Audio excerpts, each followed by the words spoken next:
Thank you for having me, Myron, and hello to all my friends at the USIBC IDEA Summit.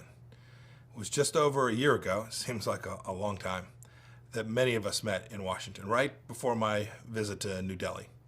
That trip deepened the partnership between our two countries immensely.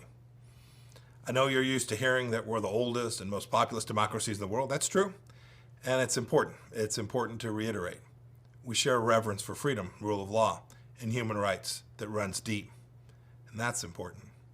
As I said in Delhi, the United States desires a new age of ambition in our relationship. We don't just interact on a bilateral basis. We see each other for what we are: great democracies, global powers, and really good friends. India is one of a few trusted, like-minded countries whose leaders I call on a regular basis for counsel and collaboration on issues that span continents. I'm grateful in particular to Minister Jaishankar for his friendship and for his sage advice. It's important.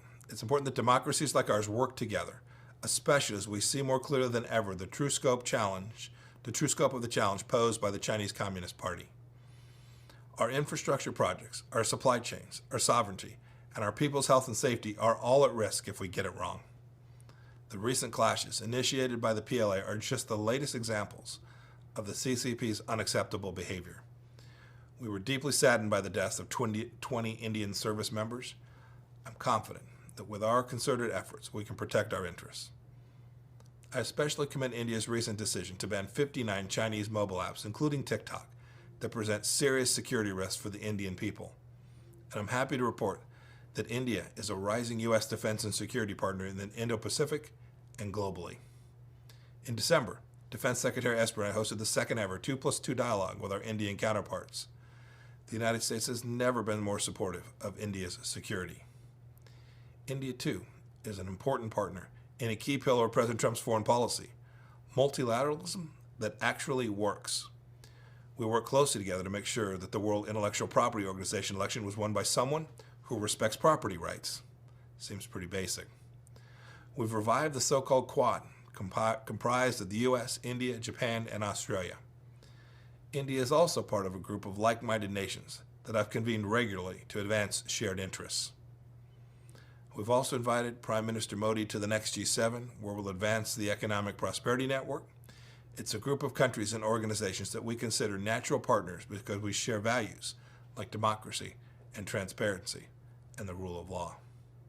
On a similar note, India has a chance to attract global supply chains away from China and reduce its reliance on Chinese companies in areas like telecommunications, medical supplies, and others. India is in this position because it has earned the trust of many nations around the world, including the United States. We also want to work with India to advance the Blue Dot Network, an initiative to promote high-quality, transparent infrastructure development. This effort is crucial to adopt because free markets are the best way to lift people out of poverty. India has seen that in its own recent past. That's an especially vital truth to remember today, because the private sector will be indispensable in overcoming the economic damage caused by the pandemic that began in Wuhan, China. But, as I said last year, to achieve these worthy goals, India will need to encourage an environment that is more open to increased trade and investment. I know that's possible because Indians and Americans share a spirit of hard work and entrepreneurship, and I'm confident our partnership is only getting stronger. Let's emerge from this current challenge more resilient and innovative than before. And let's seize this moment to deepen cooperation between two of the world's greatest democracies. Thanks for having me today. Have a wonderful rest of your summit.